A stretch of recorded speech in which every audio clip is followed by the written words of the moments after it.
बिस्मिल्लाहिर्रहमानिर्रहीम। जी स्टूडेंट, आज हम स्टडी करेंगे law of conservation of momentum के बारे में। पहले इसको स्टडी करने से पहले हम लोग देखते हैं कि मोमेंटम क्या होता है, और उसके बाद हम लोग देखते हैं कि हमारे पास सिस्टम किस तरह का से हम लोग सिस्टम के बारे में उसको डिफाइन करते हैं, सिस्टम क्या चीज़ होती है। और उसके बाद हमारे पास एक आइसोलेटेड सिस्टम होता है, उसके बारे में देखेंगे। और फिर उसके बाद हम इसके जो है मोमेंटम के जो केसेस हैं, उसके बाद इलास्टिक कुलियंस में जाएंगे, इसके बाद कुलियंस के बाद जाकर हम डिफरेंट केसेस पे स्टडी करेंगे और उसके बाद इसकी एप्लीकेशंस भी देखेंगे। लेकिन ये सब कुछ स्टडी करने से पहले हम लोग देखते हैं कि मोमेंटम कहते किसको हैं। तो मोमेंटम की बड़ी सिंपल सी डेफिनेशन है आपके पास कि अगर मेरे पास कोई भी एक बॉडी है वो मूव कर रही है, ठीक है, यानी कि एक बॉडी है वो मूव कर रही है, तो उसकी कोई ना कोई वेलोसिटी होगी आपके पास और बॉडी का कोई ना कोई मैस होगा। तो दो चीज़ें होती हैं उसके पास, एक बॉडी के पास एक उसका मैस मोशन वाली बॉडी के पास और एक उसके पास वेलोसिटी होती है। तो जब एक बॉडी के पास मैस और वेलोसिटी दोनों है तो इसका मतलब क्या है, उसके पास उस बॉडी का कोई ना कोई मोमेंटम है। मतलब ये है कि किसी भी बॉडी के पास जब वो मूव कर रही होती है, उसका जो मोशन हो रहा होता है, तो जो वो इसके पास एक प्रॉपर्टी आ जाती है और उस प्रॉपर्टी को हम नाम देते हैं मोमेंटम का। ठीक है जी। तो मोमेंटम को अगर इन सिंपल वर्ड आसान लफ्जों में कहूँ तो it's a effect of the motion, कि किसी भी मोशन का जो इफेक्ट होता है उसको मैं क्या कहता हूँ, उसका मोमेंटम कहता हूँ। और इसको हमने एक डिफरेंट क्वांटिटी है, फिजिकल क्वांटिटी है, तो इसको मेजर करने के लिए हमने इसको जो नेम दी है, लेटर दी है, यूज करते हैं, हम इसका पी से रिप्रेजेंट करते हैं, और which is equal to m mass cross v. यानी कि आपके पास मैस जो है आपके पास, उसको हम लोग मल्टीप्लाई करते हैं किसके साथ, वेलोसिटी के साथ उसकी। तो मैस जो है ये तो कांस्टेंट रहता है, ये आपके पास क्या रहता है, कांस्टेंट, चेंज नहीं होता। लेकिन वेलोसिटी क्या है, ये तो आपके पास जो है कांस्टेंट नहीं है वेलोसिटी आपके पास। तो मैस जो होता है इसका स्केलर है वैसे भी क्वांटिटी, और वेलोसिटी आपके पास क्या है, वेक्टर क्वांटिटी आपके पास। लेकिन यहाँ पर एक जो बात है वो ये है कि मोमेंटम की भी डायरेक्शन क्या होगी। तो मोमेंटम की डायरेक्शन देखें हमारे पास कहां से आएगी, इस वेलोसिटी से आएगी। जो डायरेक्शन हमारे पास वेलोसिटी की होगी वही डायरेक्शन हमारे पास किसकी होगी, मोमेंटम की होगी डायरेक्शन हमारे पास। देखिए मैस की क्या है हमारे पास, ये तो कांस्टेंट है, इसकी कोई डायरेक्शन नहीं होती है आपके पास, लेकिन वेलोसिटी की डायरेक्शन होती है। तो जिस डायरेक्शन में वेलोसिटी की आपके पास होगी उसी डायरेक्शन में आपके पास क्या होगा, मोमेंटम होगा उस बॉडी का। तो दोबारा देख लेते हैं मोमेंटम कहते हैं किसको है। इन सिंपल वर्ड, मोमेंटम जो होता है वो कैरेक्टरिस्टिक होती है बॉडी की होती है, जिससे वो क्या कर रहा होता है कि मोशन कर रहा होता है, यानी कि मूव कर रहा होता है। तो हम इसको इन सिंपल वर्ड क्या सकते हैं, इफेक्ट ऑफ द मोशन। ठीक है, तो इफेक्ट ऑफ द मोशन को हम क्या कहते हैं, मोमेंटम कहते हैं। और ये आपके पास क्वांटिटी जो होती है, मोमेंटम जो होती है आपके पास, ये वेक्टर क्वांटिटी होती है आपके पास। ठीक है जी। अच्छा, तो अगर किसी पार्टिकल या किसी बॉडी के पास मोमेंटम है तो डेफिनेटली ये बात है कि वो कोई ना कोई फोर्स लगा रही है, यानी कि फोर्स को प्रोड्यूस कर रही है। एक बॉडी मूव कर रही है, वेलोसिटी है उसके पास, और उसके पास क्या नाम है, मोशन कर रही है, तो जाहिर बात है कोई ना कोई फोर्स लग रही है उसके ऊपर। या वो फोर्स अब डिपेंड करता है कि वो फोर्स कौन सी है, इंटरनल फोर्स है या उसकी एक्सटर्नल फोर्स है। तो इंटरनल फोर्स का क्या मतलब है, पहले हम इंटरनल फोर्स को डिफाइन कर लेते हैं। देखें, इंटरनल फोर्स पे जाने से पहले मैं एक सिस्टम की बात करता हूँ। पहले सिस्टम क्या होता है हमारे पास, सिस्टम कई तरह के सिस्टम होते हैं हमारे पास, हर एक चीज एक अपना एक सिस्टम रखती है। जैसे आपके पास एक फैन है, उसके आपके पास 3 पार होते हैं, ठीक है, तो एक मोटर लगी होती है आपके पास। तो एक मोटर है और उसके 3 जो आपके पास विंग्स हैं, ये मोटर और 3 विंग्स मिलाकर एक सिस्टम बनता है आपके पास। और ये जो सिस्टम होता है, ये जो होता है नंबर ऑफ द पार्टिकल्स, यानी कि बहुत ज्यादा पार्टिकल्स से मिलकर एक सिस्टम बनता है आपके पास। ठीक है, तो आपके पास जो सिस्टम है, ये सिस्टम हर डिफरेंट चीज़ों का डिफरेंट आप क्राइटेरिया को समझ लें इस तरह से कि अगर मेरे पास एक कार है तो एक कार भी क्या एक सिस्टम है आपके पास। एक मेरे पास एक जो आपके पास अर्थ है, तो अर्थ इटसेल्फ एक पूरा एक सिस्टम है। जैसे मैं एक सिंपल सी एग्जांपल आपको देता हूँ कि आपके पास एक कार है, कार के अंदर एक बंदा बैठा हुआ है, पिछली सीट में बैठा हुआ है, और वो पिछली सीट से अगली सीट को क्या कर रहा है, फोर्स लगा रहा है। अब वो फोर्स जो कार है आपके पास किस में है, रेस्ट पे है आपके पास। तो एक कार जो आपके पास वो रेस्ट में है, एक बंदा उसकी बैक साइड में बैठा हुआ है, उसकी जो आपके पास पिछली सीट है, बैक सीट है, उस पर बैठ के वो उसके आगे पुश कर रहा है इस तरह से। जब वो उसको पुश कर रहा है तो क्या आप मुझे बताएं कि क्या वो कार मूव करेगी अगर वो रेस्ट पे है पहले? तो डेफिनेटली नहीं करेगी, क्योंकि एक बंदा उसके अंदर बैठा हुआ है, उसको फोर्स लगाया, जितनी मर्जी फोर्स लगाई जाए, उसको 10 न्यूटन 20 न्यूटन जितनी मर्जी उसको जोर से फोर्स लगा रहा है, लेकिन वो कार कभी भी नहीं मूव करेगी। लेकिन अगर वही बंदा उस कार से बाहर आ जाए और बाहर आकर उसके बाद जरा से भी फोर्स लगाएगा तो वो कार क्या होगी? मूव करनी शुरू हो जाएगी। ठीक है, तो इससे हमें क्या रिजल्ट मिला? इससे ये मिला कि जब आप उस सिस्टम का हिस्सा बन जाते हैं, जब वो बंदा उस सिस्टम के अंदर मौजूद था और उस एक सिस्टम का, पूरे सिस्टम का क्या था, वो हिस्सा बन चुका था, तो उसके अंदर जितनी वो फोर्सेस या जितनी वो फोर्सेस का उसके अंदर काम कर रहा था, जितना वर्क डन कर रहा था, जो भी काम कर रहा था, उसका उस बाहर वाले यानी कि उसके पूरे सिस्टम में कोई इफेक्ट नहीं आ रहा था, यानी कि उसका जो उसके अंदर टोटल जो उसके पास मोमेंटम था उस सिस्टम का, वो क्या था? कंजर्व था। जैसे अगर मैं, लेकिन जब जैसे वो बाहर आ गया, बाहर आकर उसने एक्सटर्नली इसके ऊपर फोर्स लगाई है। देखिए पहले वो इंटरनली फोर्स लगा रहा था, एक सिस्टम के अंदर रह के आप उसके अंदर इंटरनल फोर्स लगा रहे हो, वो गाड़ी के अंदर वो बैठा हुआ है, इंटरनल फोर्स जितनी मर्जी उसका फोर्स लगा, फोर्स तो लग रही है इसके अंदर, ये नहीं कि फोर्स नहीं लगेगा, कितनी फोर्स लगेगा बात की बात है, फोर्स उसके अंदर वो लगा रहा है, लेकिन उस फोर्स की वजह से उस पूरे सिस्टम के ऊपर कोई इफेक्ट नहीं आ रहा, यानी कि नेट इफेक्ट क्या है? जीरो इफेक्ट है। लेकिन जब वही बंदा उस कार से बाहर आ जाता है और फिर आकर जरा से भी फोर्स लगाता है, अब वो फोर्स कौन सी लगा रहा है? एक्सटर्नल फोर्स लगा रहा है, यानी कि बाहर से फोर्स लगा रहा है। जब वो बाहर से फोर्स लगा रहा है तो उसके ऊपर डेफिनेटली इफेक्ट आएगा, वो कार मूव करनी शुरू हो जाएगी। तो इसी तरह देखें आप, अगर हम इस पूरी अर्थ को कंसिडर कर लें तो अर्थ के अंदर इतना कुछ हो रहा है, हम मिसाइल्स टेस्ट भी कर रहे हैं, हम कहीं पर ड्रिलिंग कर रहे हैं, कहीं पर हम लोग कहाँ पर फोर्स लगा रहे हैं, कहीं पर कोई फोर्स लगा रहे हैं, इतनी फोर्सेस 24 आवर्स के अंदर कई कई फोर्सेस यहाँ पर काम कर रही हैं। लेकिन ये जो अर्थ है ये अपने ही ऑर्बिट में क्या कर रही है? मूव कर रही है, सर्कुलर मोशन करी जा रही है, ये अपनी जगह से कभी भी ये अर्थ जो है वो यानी कि कोई अपनी पोजीशन को चेंज नहीं कर रही है, जो एक ऑर्बिट है उसी ऑर्बिट में क्या कर रही है? मूव करी जा रही है। क्यों? क्योंकि हम इस अर्थ का हिस्सा हैं, हम तमाम लोग जो हैं, तमाम दुनिया या जो भी इसके अंदर काम हो रहा है, मिसाइल टेस्ट हो रहे हैं, ब्लास्ट हो रहे हैं, इतना कुछ हो रहा है, जो इतनी इतनी फोर्सेस हम इसके ऊपर लगा रहे हैं, क्यों?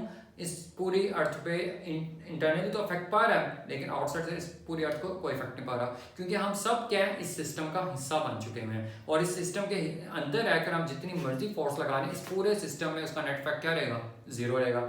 हाँ, अगर हम बाहर आकर अर्थ के ऊपर फोर्स लगाएंगे तो फिर हो सकता है कि फोर्स अपनी जगह से आगे की या पीछे की तरफ कहीं पर भी मूव कर सकती है, क्योंकि अब हमारे उस सिस्टम का हिस्सा नहीं है, अब हम किसी और सिस्टम का हिस्सा है। ठीक है, तो अब हम उसके बाहर से एक्सटर्नल फोर्स लगा रहे हैं। तो अब आपको ये बात समझ आ गई होगी कि इंटरनल फोर्स का क्या मतलब है और एक्सटर्नल फोर्स का क्या मतलब है, और सिस्टम कहते किसको है। सिस्टम की एक सिंपल डेफिनेशन अगर मैं करूं तो इसका मतलब ये होता है कि आप कॉम्बिनेशन ऑफ डिफरेंट पार्टिकल्स या कॉम्बिनेशन ऑफ पार्टिकल्स, सब पार्टिकल्स से मिलकर जो एक सिस्टम एक कॉम्बाइंड इफेक्ट बनता है, उसको हम एक सिस्टम का नाम देते हैं। ये सिस्टम एक डिफरेंट पार्टिकल से या नंबर ऑफ पार्टिकल से मिलकर एक सिस्टम बनता है हमारे पास। ठीक है, तो सिस्टम जिसमें हम बाहर से एक्सटर्नल फोर्स नहीं लगा रहे हैं, जैसे आपके पास एक कार है, कार के अंदर बैठ के आपके पास आप जितनी मर्जी फोर्स लगाएं, जो मर्जी करें, आप उस सिस्टम का हिस्सा बन चुके हैं। तो ऐसे सिस्टम जिसके ऊपर बाहर से कोई भी फोर्स नहीं लग रही है, कोई भी हम लोग एक्सटर्नल फोर्स उस सिस्टम के ऊपर नहीं लगा रहे हैं, तो ऐसे सिस्टम को हम क्या कहते हैं? ऐसे सिस्टम को हम आइसोलेटेड सिस्टम कहते हैं। जैसे आपके पास एक जार है या ग्लास जार है, उसके अंदर गैस के मॉलिक्यूल्स हैं, और गैस के मॉलिक्यूल्स एक दूसरे के साथ रैंडमली मूव कर रहे होते हैं उस जार के अंदर। तो उस ग्लास जार के अंदर वो जो रैंडमली मूव कर रहे हैं तो एक दूसरे स्ट्राइक भी कर रहे हैं, तो उनकी कोई ना कोई वेलोसिटी भी है, उनके पास कोई ना कोई मास भी है, तो उनके पास क्या है? मोमेंटम भी है। तो वो एक दूसरे स्ट्राइक भी कर रहे हैं, मूव भी कर रहे हैं, रैंडमली मोशन हो रहा है उनके अंदर, लेकिन वो इंटरनल फोर्स तो एक दूसरे के ऊपर लगा रहे हैं, लेकिन बाहर से कोई भी उनके ऊपर एक्सटर्नल फोर्स नहीं लग रही, लेकिन फिर भी वो एक दूसरे से देखें कि स्ट्राइक कर रहे हैं, एक दूसरे के साथ वॉल्स के साथ जाकर स्ट्राइक कर रहे हैं, तो लेकिन वो फोर्स कहाँ से आ रही है? उनके पास ये जो मोशन हो रहा है उनका, उनके पास कहाँ से वो चीज़ आ रही है कि वो एक दूसरे से स्ट्राइक कर रहे हैं या और करें? बाहर से तो कोई नहीं फोर्स लगा रहा है उनके ऊपर। तो क्या है? क्योंकि बाहर से उसका जो नेट इफेक्ट है वो क्या है? आपके पास जीरो है। इंटरनली फोर्स उसके पास हो सकती है जो एक दूसरे के ऊपर पार्टिकल्स लगा रहे हैं या कहीं पर मूव करने में उनकी हेल्पफुल हो रही है। और अगर वो पार्टिकल मूव कर रहा है, अगर कोई मॉलिक्यूल मूव कर रहा है, गैस के मॉलिक्यूल्स मूव कर रहे हैं, तो उनके पास मास भी है और क्या है? आपके पास वेलोसिटी भी है। तो फिर इसका मतलब उनके पास क्या है? मोमेंटम भी है। ठीक है ना? तो अब उसका जो मोमेंटम है, उस पार्टिकल का मोमेंटम एक मॉलिक्यूल जब दूसरे मॉलिक्यूल के साथ कोलाइड करता है यानी कि स्ट्राइक करता है, तो उसकी वेलोसिटी में भी चेंज आ सकता है। और उसकी जो आपके पास है मास उतना ही रहेगा, वेलोसिटी में चेंज आ जाएगा उसके, तो उसके मोमेंटम में भी चेंज आ सकता है। लेकिन आपके पास जो पूरा सिस्टम है, जो जिस सिस्टम के अंदर वो सारी चीजें मौजूद हैं, उस सिस्टम के मोमेंटम में चेंज नहीं आएगा। तो सिस्टम का जो मोमेंटम है वो बिफोर या जो भी इसके अंदर इफेक्ट्स हो रहे हैं, जो भी इसके अंदर इवेंट्स अक्कर कर रहे हैं, उसके इवेंट अक्कर करने के बावजूद जो सिस्टम का मोमेंटम है वो क्या रहता है, कंजर्व्ड रहता है। लेकिन पार्टिकल मोमेंटम कम ज्यादा हो सकता है, कुछ भी हो सकता है, लेकिन सिस्टम का जो मोमेंटम वो क्या रहता है आपके पास, कंजर्व्ड रहता है। ठीक है जी।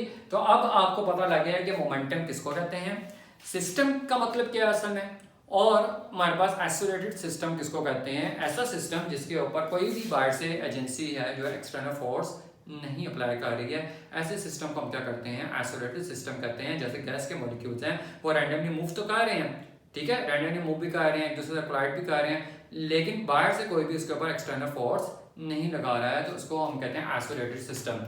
तो law of conservation of momentum के लिए हम एक आइसोलेटेड सिस्टम कंसीडर करते हैं, और आइसोलेटेड सिस्टम मॉलिक्यूल्स को आप कंसीडर कर लें, गैस के मॉलिक्यूल्स की बात कर लें, या किसी भी आप दो बॉल है जो एक स्ट्रेट पाथ में मूव कर रहे हैं और एक दूसरे कोलाइड करते हैं, और जिनकी वेलोसिटी भी आपके पास क्या है कि वेलोसिटी है उनकी, उनके पास मास है, और बाहर से कोई हम उसके ऊपर एक्सटर्नल फोर्स नहीं लगा रहे हैं, और एक स्ट्रेट पाथ में मूव कर रहे हैं, तो हम उसको रिजिड बॉल है जो आपके पास, और वो आपस में कोलाइड करते हैं। ठीक है, यानी कि अगर आप गैस के मॉलिक्यूल्स की बात कर लें तो किसी की स्पीड ज़्यादा है, किसी की वेलोसिटी कम है आपके पास, तो कोई किस डायरेक्शन मूव कर रहा है, कोई इस डायरेक्शन मूव कर रहा है, तो मैं अगर मैं दो मॉलिक्यूल्स की बात कर लेता हूँ जो स्ट्रेट पाथ में मूव कर रहे हैं, और एक मॉलिक्यूल दूसरे मॉलिक्यूल के साथ आके क्या करता है, कोलाइड करता है, तो उसके बाद क्या इफेक्ट पैदा होता है। ठीक है, तो देखें अगर मेरे पास दो बॉल है, मेरे पास ये मैंने दो बॉल बना ली है, ठीक है, एक इस तरफ मूव कर रहा है, दूसरा भी क्या कर रहा है, इस तरफ मूव कर रहा है। ठीक है, इसका मास को मैंने m1 का नाम दे दिया, इस मास को मैंने m2 का नाम दे दिया। इसकी वेलोसिटी मेरे पास v1 है और इसकी वेलोसिटी मेरे पास क्या है, v2 है वेलोसिटी मेरे पास। ठीक है, कुछ टाइम के बाद ये दोनों जो है, इन दोनों ने आपस में क्या किया, स्ट्राइक की है। ठीक है, कुछ टाइम के बाद ये दोनों बॉल्स के हैं आपस में स्ट्राइक कर रहे हैं।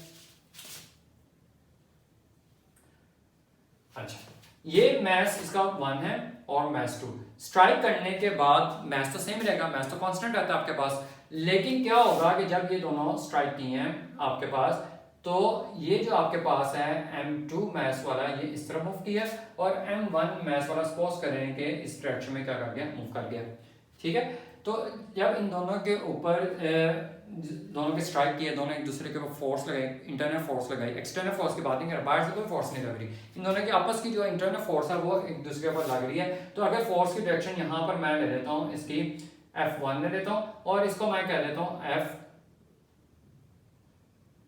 F1 का डैश कह लें या F2 कह लें, आप इसको जो भी फोर्स है, इस फोर्स की डायरेक्शन इस तरफ है और इस फोर्स की डायरेक्शन क्या है, इस तरफ है, आप लगने के बाद, और इनकी वेलोसिटी में जो चेंज आया है, इसकी वेलोसिटी में v2 डैश कह देते हैं और इसकी वेलोसिटी v1 डैश कह देते हैं। ठीक है जी। अब आपके पास दो बॉल्स है, मैं दोबारा रिपीट कर रहा हूँ, दोनों बॉल्स एक स्ट्रेट पाथ में मूव कर रहे थे, m1 बॉल जो था वो आके स्ट्राइक किए m2 बॉल को विद वेलोसिटी v1, और इस m2 की वेलोसिटी कितनी, v2 के साथ मूव कर रहे थे ये। तो अब जब m1 m2 के साथ आगे स्ट्राइक किया, तो दोनों के ऊपर फोर्सेस लगे, इसने इसके ऊपर फोर्स लगे, इसने इसके ऊपर फोर्स लगे, इसने इसके ऊपर जो फोर्स लगाई, ठीक है, उसके बाद वो F1 डैश थी, और जो इसने इसके ऊपर फोर्स लगाया वो कितनी थी, आपके पास F1 डैश थी, इसकी डायरेक्शन इस तरफ थी और इसकी डायरेक्शन फोर्स की इस तरफ थी। अब ये दोनों बॉल दोबारा सेपरेट हुए, और ये बॉल v2 डैश वेलोसिटी से मूव करने शुरू हो गया, और इसकी वेलोसिटी होगी v1 डैश, मास तो दोनों का सेम रहा आपके पास। ठीक है, तो अब आप इन दोनों का जो हम चेंज को मालूम कर लेते हैं कि कितना चेंज है इसके मोमेंटम में। मोमेंटम क्या होता है, हमने पढ़ा था p = m × v। तो अब देखें कि अगर मैं फर्स्ट बॉल, इसको ये आप कहते हैं फर्स्ट या बिफोर द कोलिजन, और ये कि आपके पास आफ्टर द कोलिजन। तो बिफोर द कोलिजन अगर मैं बात करूं, तो मेरे पास जो चेंज आता है वो आता है m1 v1 dash minus m1 v1। ठीक है, यानी कि फाइनल जो आपके पास है उससे मैंने माइनस कर दिया किसको, इनिशियल को, यानी कि जो फाइनल रिजल्ट है उसको मैंने माइनस किया, किससे किया, इनिशियल से किया। ठीक है, जैसे एक बॉडी मूव कर रही है, उसकी इनिशियल वेलोसिटी है v1 और फाइनल वेलोसिटी है उसकी v2, तो मैं चेंज इन वेलोसिटी कैसे लूंगा, v2 माइनस v1। तो इसी तरह मैंने इन दोनों का क्या लिया, चेंज लिया आपके पास कि आपके पास m1 v1 फर्स्ट मोमेंटम है इसका, और m1 v1 डैश कौन सा है, सेकंड मोमेंटम है फर्स्ट बॉल का। जो फर्स्ट बॉल आपके पास था, जो मैथ्स 1 का बॉल था, उसकी मैं बात कर रहा हूँ अभी से, m2 की मैं अभी बात नहीं कर रहा हूँ। तो इसका मैं चेंज कैसे निकालूंगा, m1 v1 dash minus m1 v1, m1 v1 dash minus m1 v1, ये किसके बराबर है आपके पास, फोर्स इनटू टाइम। जिस टाइम पे क्या लग रही है आपके फोर्स लग रही है, और ये फोर्स कौन सी आपके पास, F1 फोर्स है आपके पास, ठीक है। तो अप्लाइड फोर्स है ना, यानी कि कहने का मतलब है कि जो रेट ऑफ चेंज जो मोमेंटम आता है आपके पास, जो मोमेंटम के अंदर चेंज होता है वो किसके बराबर होता है, जो उसके ऊपर अप्लाइड हो रही है फोर्स, इंटरनल फोर्स हो रही है विद रिस्पेक्ट टू टाइम, जितने टाइम पे क्या लगी है फोर्स लगी है आपके पास, ठीक है। तो अगर मैं इसके दूसरे बॉल के चेंज इन मोमेंटम लेता हूं तो वो मेरे पास आता है F1 डैश। इसकी डायरेक्शन देखें, अगर तो मैं इसकी डायरेक्शन पॉजिटिव ले रहा हूं तो फिर इसकी डायरेक्शन क्या होगी, नेगेटिव, क्योंकि बोथ आर वेक्टर क्वांटिटीज, एक पॉजिटिव डायरेक्शन में होगा एक नेगेटिव। तो मैं इसके साथ नेगेटिव ले लेता हूं क्योंकि मेरे पास जो है इसकी डायरेक्शन क्या है, ऑपोजिट साइड पे है, इसको मैं पॉजिटिव ले लेता हूं, ठीक है। तो आपके पास क्या होगा, आपके पास into T is equal to, अब यहां से देखें m2 v2 dash minus m2 v2।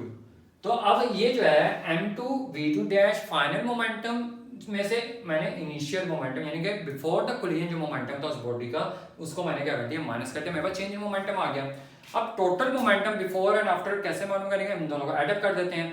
तो अब फर्स्ट इक्वेशन को लेफ्ट हैंड साइड को मैं लेफ्ट हैंड साइड में ऐड कर रहा हूँ और राइट हैंड साइड को मैं राइट हैंड साइड में ऐड कर रहा हूँ। तो इधर देखें आपके पास माइनस F1 आपके पास, अब दोनों के ऊपर जो फोर्सेस लग रही हैं, अब इधर देखें दोनों के ऊपर अगर F1 जो आपके पास बराबर होगी किसके, F1 डैश के मैग्नीट्यूड, क्यों, क्योंकि न्यूटन के लॉ के मुताबिक हमने ये स्टडी किया हुआ है कि action and reaction are equal in magnitude but opposite in direction.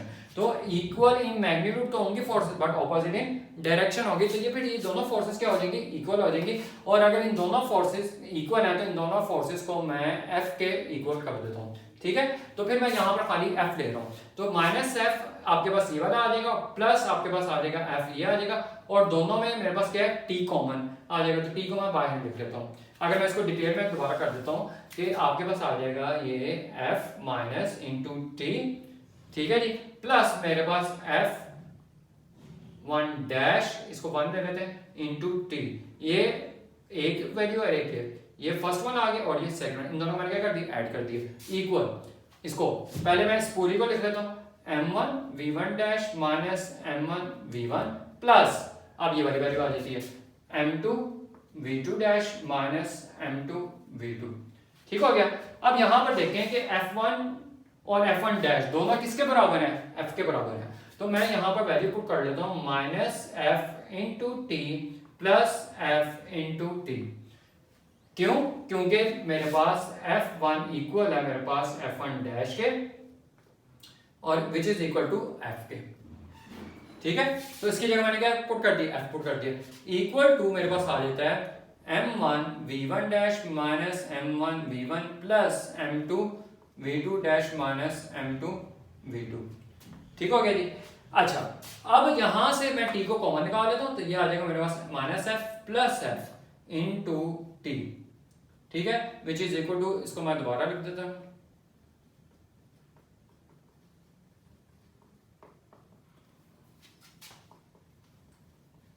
ठीक हो गया। अब ये देखें, ये f माइनस एफ क्या हो गया, जीरो हो गया। जब ये जीरो हो जाएगा, t के साथ ये मल्टीप्लाई होगा तो ये पूरी की पूरी टर्म क्या हो जाएगी, आपके पास जीरो हो जाएगी, विच इज इक्वल टू आपके पास m1 v1 डैश माइनस आपके पास आ जाएगा m1 v1 plus m2 v2 dash minus m2 v2।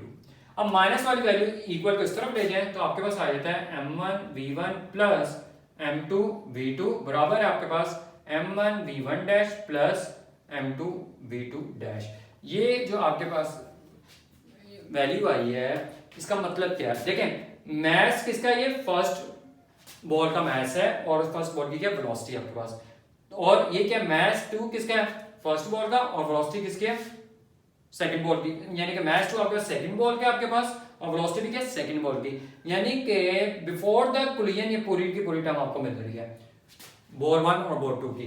ठीक है। तो बिफोर द कोलिजन आपके पास जो है मोमेंटम जो है वो बराबर किसके आ रहा है, आफ्टर द कोलिजन के बराबर आ रहा है। कि after the collision mass 1 mass 2 तो सेम है आपके पास, लेकिन वेलोसिटी कितनी होगी, v1 dash plus v2 dash होगी, लेकिन इसका मोमेंटम के बीच में कौन सा साइन आ रहा है, इक्वल का साइन आ रहा है। इसका मतलब ये है कि बिफोर द कोलिजन जो मोमेंटम ऑफ द सिस्टम है वो क्या रहेगा आपके पास, सेम रहेगा आफ्टर द कोलिजन।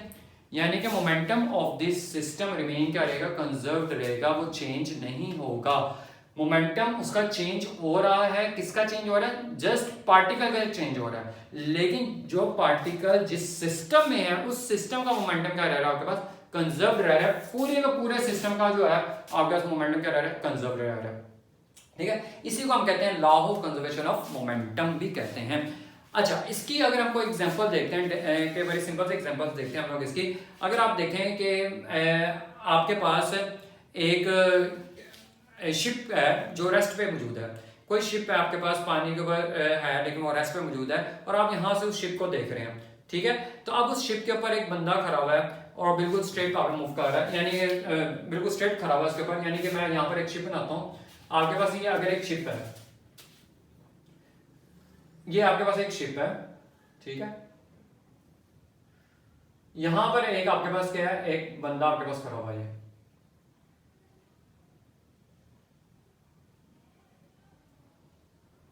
ठीक है। अब ये जो शिप है आपके पास ये रेस्ट पे है, किस पे है, ये रेस्ट पे है, ठीक है। अगर तो ये शिप आपके पास रेस्ट पे है तो इसका मोमेंटम क्या होगा, जीरो। ये क्या होगा, इसका मोमेंटम जीरो होगा आपका मोमेंटम। लेकिन अगर ये जो बंदा है ये यहां से जंप करता है, क्या करता है आपके पास, जंप करता है, यहां से जंप करके इधर आता है ये, तो देखें इसका जरूर है इस बंदे का, इसके दो हिस्से कर लें, एक इसका शिप का मैच कर लें, एक ह्यूमन का मैच कर लें। लेकिन जब ये यहां से जंप करके इधर आता है तो डेफिनेटली इसका मोमेंटम तो चेंज हो जाएगा। पहले तो ये रेस्ट पे था, लेकिन अब ये क्या करने शुरू हो गया, वेलोसिटी के साथ मूव करने शुरू हो गया। जब ये मूव करने शुरू हो गया तो इसके अंदर वेलोसिटी भी है, इसका मैच भी है, तो इसके अंदर क्या हो गया, मोमेंटम में क्या आ गया, चेंज आ गया। लेकिन इसके मोमेंटम में जो चेंज आया है इसके मूव करने से, शिप तो वहीं की वहीं है, सिस्टम, क्योंकि ये इस शिप का क्या है, हिस्सा, इस सिस्टम का क्या है, ये हिस्सा है, तो इस पूरे के सिस्टम में मोमेंटम का चेंज नहीं आया है। यानी कि उस सिस्टम के पार्टिकल, यानी कि उसके अंदर जो ह्यूमन, उसमें तो चेंज आ रहा है मोमेंटम में, लेकिन ओवरऑल जो सिस्टम है उसमें चेंज नहीं आ रहा है, क्योंकि जो मोमेंटम होता है सिस्टम का वो क्या रहता है आपके पास, कंजर्व रहता है बिफोर एंड आफ्टर। जैसे एक और एग्जांपल लेते हैं, वेरी सिंपल एग्जांपल लेते हैं, इससे आपको ज्यादा क्लियर समझ आ जाएगा कि अगर मेरे पास एक बलून है, उस बलून के अंदर आपने एयर के पार्टिकल्स हैं प्रेशर के थ्रू भरे हुए हैं, ठीक है। अब उस बलून को मैंने पकड़ा हुआ है, उसके अंदर पूरे एयर के जो पार्टिकल्स हैं वो भरे हुए हैं। तो अब बलून एक रेस्ट पोजीशन पे है, यानी कि वो मूव नहीं कर रहा है, मैंने उसको पकड़ा हुआ बिल्कुल रेस्ट पे है। अब इसका मोमेंटम कितना होगा, जीरो होगा मोमेंटम। लेकिन अगर मैं उस बलून को जो पकड़ा हुआ, मैं एकदम उसको ओपन करता हूँ उसके माउथ को, यानी कि उसको छोड़ता हूँ, तो एकदम बलून जो होगा वो तेजी से उधर की तरफ जाएगा, ठीक है। जब मैं इस बलून को ऐसे करके इस तरह छोड़ रहा है तो बलून तेजी से उस तरफ मूव करेगा, तो क्या होगा, उसके मोमेंटम में चेंज आ गया। पहले देखें बलून रेस्ट पे था तो उसका मोमेंटम क्या था, जीरो। लेकिन जब मैंने इसको छोड़ा, बलून की वेलोसिटी हुई इस तरफ डायरेक्शन में, उसके अंदर मैस भी था, बलून का कोई ना कोई मैस था, उसके मोमेंटम में क्या है, चेंज आया। लेकिन अगर उसके मोमेंटम में चेंज आया है तो क्या मोमेंटम चेंज हो गया सिस्टम का, नहीं। मोमेंटम ऑफ द सिस्टम क्या रहेगा, कंजर्व रहेगा। क्यों कंजर्व रहेगा, सपोज करें कि आपके पास वो जो बलून है वो इस डायरेक्शन में, उसकी वेलोसिटी कितनी है, 10 मीटर पर सेकेंड। अगर उसकी वेलोसिटी 10 मीटर पर सेकेंड इस डायरेक्शन में है, यहां पर मैं एक बलून बनाता हूं, देखें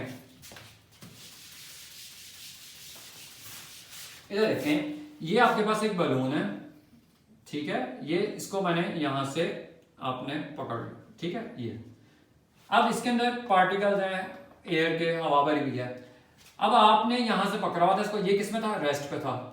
लेकिन जब आपने इसको छोड़ा तो इसके अंदर से ये हवा निकली और ये इस डायरेक्शन में मूव किया। कितनी वेलोसिटी से मूव किया, 10 मीटर पर सेकंड से क्या किया, मूव किया। तो इसके मोमेंटम में चेंज आ गया, इसके अंदर चेंज आया, मोमेंटम में चेंज आया। लेकिन ये जो इधर मूव कर रहा है ये तो हमें नजर आ रहा है, लेकिन जो इसके अंदर से हवा निकली है इस तरफ, वो भी तो नहीं करी है। अगर यहाँ इसकी वेलोसिटी 10 मीटर पर सेकंड है तो इसके अंदर जो एयर पार्टिकल जो यहाँ से मूव कर रहे हैं तो इनकी वेलोसिटी भी कितनी होगी 10 मीटर पर सेकंड, क्योंकि एक्शन और रिएक्शन क्या होता है इक्वल इन मैग्नीट्यूड। तो इनकी जो है बट ऑपोजिट डायरेक्शन, तो इसकी वेलोसिटी इधर जाएगी, बलून इस तरफ मूव करेगा, इसके अंदर की जो एयर पार्टिकल्स हैं वो इस डायरेक्शन में मूव करेंगे, और जब एयर पार्टिकल इस डायरेक्शन में मूव करेंगे तो उसकी भी वेलोसिटी कितनी होगी 10 मीटर पर सेकंड। अब दोनों वेलोसिटी है, दोनों की डायरेक्शन क्या है एक दूसरे के ऑपोजिट है, और दोनों का अगर आप एडअप करें तो आपके पास जो रिजल्ट आता है वो क्या आएगा, आपके पास जीरो आएगा, यानी कि जो इफेक्ट आएगा आपके पास वो क्या आएगा, जीरो आएगा। मीन कि जो total momentum of the system है वो क्या रहेगा, कंजर्व्ड रहेगा। देखिए पहले इस सिस्टम का मोमेंटम क्या था, जीरो था, और बाद में भी क्या रहा, जीरो। देखने में तो जीरो नहीं लग रहा था क्योंकि जो बलून था वो इस तरफ क्या किया, मूव किया, कितनी वेलोसिटी से मूव किया 10 मीटर पर सेकंड से, और हमें ये लग रहा था कि मोमेंटम में चेंज आया, लेकिन हमें जो एयर बीच में से निकली वो तो नजर नहीं आ रही थी उस टाइम।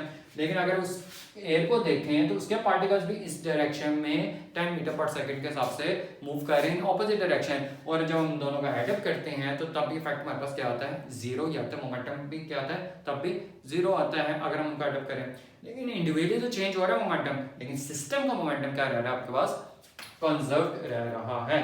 तो total momentum of the system क्या रहता है before and after the collision, या before and after the incident क्या रहता है, रिमेन कांस्टेंट रहता है।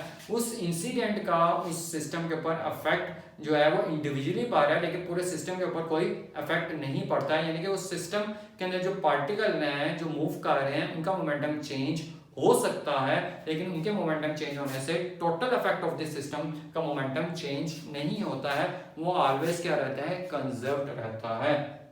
ठीक है जी। तो इससे फिर हम लोग डिफाइन कर सकते हैं law of conservation of momentum. Law of conservation of momentum state ये करता है कि total momentum of the body remain conserved, या total momentum of the system remain conserved before and after the collision. आप कह रहे हैं अगर ये वाली एग्जांपल ले रहे हैं तो अगर जनरल बात करेंगे तो फिर हम सिंपल ये कह देते हैं कि total momentum of the system remain conserved. ठीक है जी। तो ये तो हो गया हमारे पास law of conservation of momentum. अब हम इसकी एक डिफरेंट एग्जांपल लेंगे आगे कोलिजन्स के हवाले से, ये जिसमें हमारे पास के तीन तरह की कोलिजन्स को स्टडी करेंगे। एक आपके पास जो कोलिजन होती है वो इलास्टिक कोलिजन होती है, दूसरी इनइलास्टिक कोलिजन होती है, और थर्ड टाइप ऑफ कोलिजन आपके पास होती है प्लास्टिक कोलिजन। पहले हम कोलिजन को देखेंगे, कोलिजन्स कहते किसको हैं, उसके बाद इलास्टिक, इनइलास्टिक और प्लास्टिक कोलिजन का क्या मतलब है, और फिर हम एक केस लेंगे इलास्टिक कोलिजन का जो परफेक्टली इलास्टिक होगी हमारे पास, और फिर हम उसके अंदर इसके जो फाइनल वेलोसिटीज को कैलकुलेट करेंगे कि what is the velocity of approach जो होगी आपके पास वो वेलोसिटी ऑफ सेपरेशन के बराबर होगी, तो वो कैसे इक्वल होगी हमारे पास, किस तरह से वो हम लोग उसको कैलकुलेट करेंगे। और फिर इसके बाद हम लोग इसके डिफरेंट केसेस को स्टडी करेंगे कि हमारे पास अगर फिर हम ये देखेंगे डेली लाइफ के अंदर हम ये चीजें देखते हैं, जैसे एक ट्रक के साथ एक बाइक अगर का एक्सीडेंट होता है तो what happen to the bike या what happen to the truck. ठीक है। और उसके बाद अगर हमारे पास एक बॉडी रेस्ट पे है और दूसरी आकर उसको स्ट्राइक कर देती है तो व्हाट हैपन टू सिस्टम। तो ये सारी चीजें हम डिफरेंट केसेस में इसके बारे में नेक्स्ट लेक्चर में स्टडी करेंगे। तो ये हमने जो स्टडी किया इसको मैं एक दफा दोबारा रिपीट कर देता हूँ विद इन फ्यू मिनट्स में, कि law of conservation of momentum में हमने देखा कि मोमेंटम कहते हैं किसको, हम मोमेंटम कहते हैं इफेक्ट ऑफ द मोशन को कहते हैं, जिसका पास एक मास है और एक क्या वेलोसिटी है किसी बॉडी के पास, तो उसके पास क्या है, मोमेंटम है उसके पास। ठीक है। तो मोमेंटम ऑफ द सिस्टम जो होता है वो रिमेन कंजर्व्ड रहता है, जबकि इंडिविजुअल सिस्टम के अंदर जो पार्टिकल है उनका मोमेंटम कम ज्यादा हो सकता है। सिस्टम क्या होता है, मैंने आपको बताया था कि सिस्टम एक पार्टिकल से मिलकर एक सिस्टम बनता है। तो काफी ज्यादा पार्टिकल्स जो होते हैं वो सारे मिलाकर एक सिस्टम बनाते हैं। जैसे आपके पास एक कार है, उसके टायर्स हैं, उसके अंदर इंजन है, उसकी सीट्स हैं, ये सारी चीजें मिलकर एक पूरे कार बनी है, वो कार एक क्या पूरा एक सिस्टम है। तो सिस्टम के अंदर आप जितनी मर्जी जो मर्जी कर रहे हो उस सिस्टम के अंदर की जो कुछ करें उस पूरे सिस्टम के ऊपर एक्सटर्नली कोई इफेक्ट नहीं पैदा होता जब तक कि आप उसके एक्सटर्नली यानी कि बाहर से आकर उसके ऊपर कोई एक्सटर्नली फोर्स नहीं लगाते हैं। तो एक्सटर्नल फोर्स का मैंने आपको मतलब बताया था, एक्सटर्नल फोर्स क्या होता है और इंटरनल फोर्स से क्या मुराद है। गैस के मॉलिक्यूल्स आपस में एक दूसरे कोलाइड कर रहे हैं वो इंटरनली फोर्स है, और बाहर से अगर कोई उसके ऊपर फोर्स नहीं लग रही तो इसको हम आइसोलेटेड सिस्टम कहते हैं। फिर उसके बाद हमने दो एग्जांपल्स, उसके बाद हमने एक सिस्टम दिया जिसको हमने दो बॉल्स के इंटरेक्शन देखी। आइसोलेटेड सिस्टम था जिसके अंदर दो बॉल्स आपस में आकर स्ट्राइक करते हैं, स्ट्राइक करने के बाद उनकी वेलोसिटीज चेंज हो जाती हैं। वेलोसिटी चेंज होने के बाद हमने उसका फिर कैलकुलेशन की और हमें द एंड रिजल्ट हमें मिला कि total momentum of the system क्या रहता है, रिमेन कंजर्व रहता है बिफोर द कोलिजन और आफ्टर द कोलिजन। ठीक है जी, तो हम आगे फर्दर नेक्स्ट लेक्चर में स्टडी करेंगे। Thank you.